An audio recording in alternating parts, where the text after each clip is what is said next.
O tema da nossa aula é barbárie e civilização. O que seria civilização? Vem da palavra civitas, de onde vem cidade. Então, alguém civilizado é alguém que vive na cidade, uma pessoa que consegue conviver bem em grupo, numa cidade, num meio, seja urbano ou rural, mas numa cidade.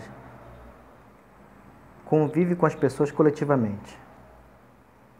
Alguém que consegue se expressar, se relacionar com as pessoas, quer dizer, se comunicar e interagir. Desde a Grécia Antiga, qual é a virtude maior do ser político, desse zoon, ser vivo, né? Segundo o grego de Aristóteles, zoon politikon, ser vivo político. Qual é a virtude maior do ser político? É a fala, seja através de gestos, de escrita ou com a boca, você se expressa, você fala e essa comunicação, esse diálogo, esse logos é o que faz você se relacionar com as pessoas, a comunicação. Ora, então, civilização a gente já tem uma base, quer dizer, a capacidade de se relacionar, e vamos acrescentar algo mais aí, que é a capacidade de fazer isso com respeito. Respeito a quê? Respeito aos direitos mais básicos do ser humano. Que direitos seriam esses?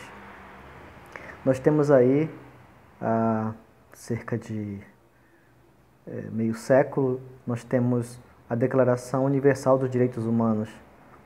Por mais que a gente não veja um por um, vamos pensar nos básicos que ela prevê a partir de reflexões filosóficas que atravessam a história humana.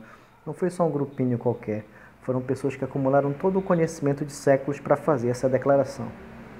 O direito à vida. Então, o direito à vida, ele vai incluir coisas como saúde, alimentação, moradia, proteção, segurança, né, contra violências, respeito à liberdade de expressão, à liberdade de manifestação. Significa o quê? Viver em comunidade, na civilização, sem ofender ninguém, sem passar dos limites que são básicos. O respeito à vida que você merece, a esses direitos básicos, o outro merece também. Sendo assim, o que seria o contrário à barbárie? A palavra barbarose, onde vem barbárie, era uma palavra que os gregos, que eram muito, digamos assim, preconceituosos com estrangeiros, os gregos não eram perfeitos, como nenhum povo é, né? Os seres humanos em comunidade cometem acertos e erros, a gente sabe disso, sempre foi assim, provavelmente vai ser assim para sempre. Não é só a filosofia que diz isso.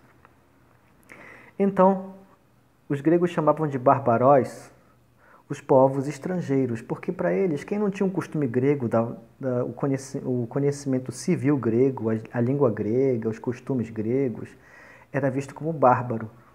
E a xenofobia, esse ódio ao estrangeiro, a quem é diferente, né? A xenofobia dos gregos ficou famosa, até porque os gregos também, durante um bom tempo, dominaram outros povos, né? Alexandre o Grande, da Macedônia, não foi o único que espalhou a cultura grega pelo mundo. Houveram outros grandes governantes, nem todos muito humanos, alguns civilizados, mas ao mesmo tempo capazes de coisas bem cruéis. Tá?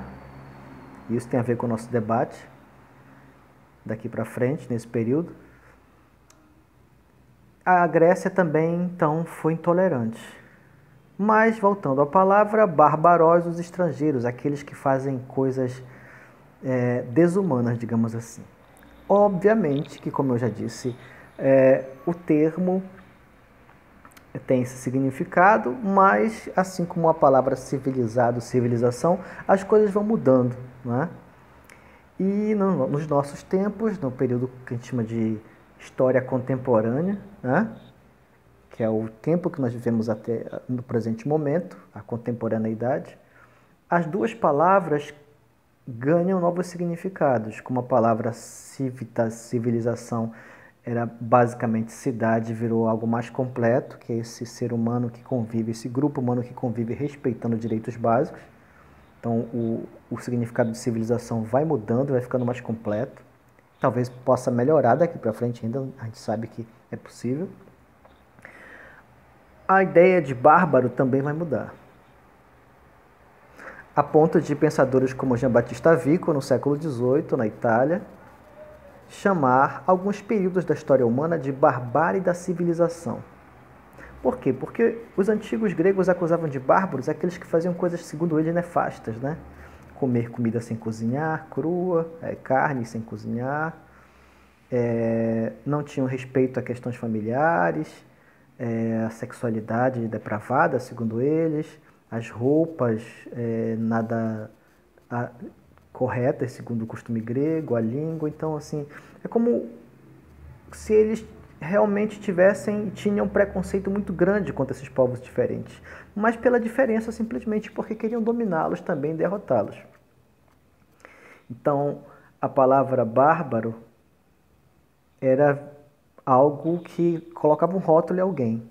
Depois de muitas discussões, de muitas teorias, muito estudo sobre isso, começa a se usar a palavra bárbaro para um costume que é considerado desumano, ou para uma ação desumana. Exemplos de barbárie: a escravização de milhares, milhões, na verdade, de pessoas durante vários séculos, que aconteceu na Europa, na África, na América, em todos os continentes, a gente sabe, né? O Pará, por exemplo, no Brasil, foi o último estado a abolir a escravatura. Em várias casas aqui de Belém, em vários interiores aí, nós tínhamos, não só no meio urbano, mas no meio rural, muitos escravos.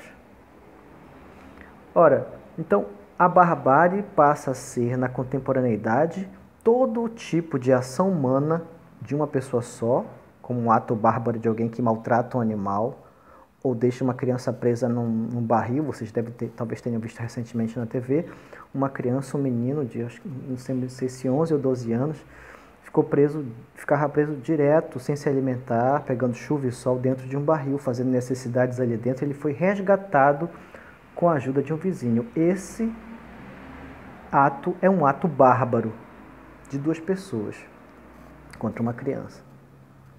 Pode ser contra uma pessoa, pode ser contra um animal, pode ser contra uma comunidade, que é o caso do genocídio, né? Como às vezes um grupo étnico escolhe um outro grupo de uma tribo, de uma religião, e quer exterminar aquele grupo. Tenta, pelo menos, às vezes consegue. Então você tem atos que são considerados bárbaros pelo exagero e pelo claro desrespeito aos direitos mais básicos. Então a gente vê aí que, num sentido contemporâneo, civilização e barbárie estão lado a lado, mas numa disputa, onde tem um não tem outro.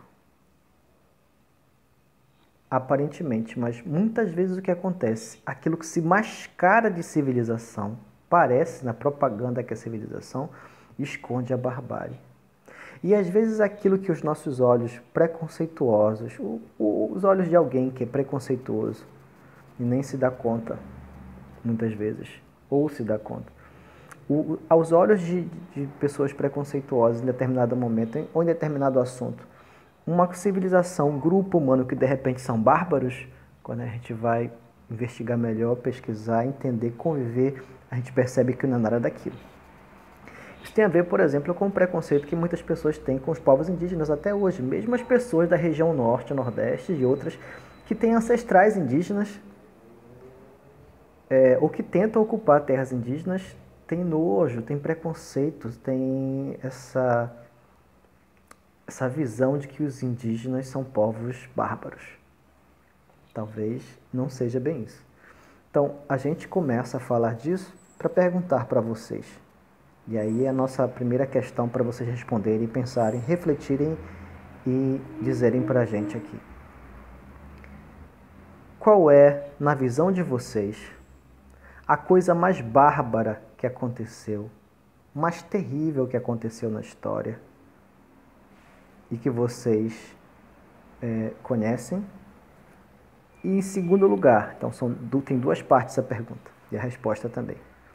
Hoje em dia, existe barbárie? se existe, onde é que está, tá?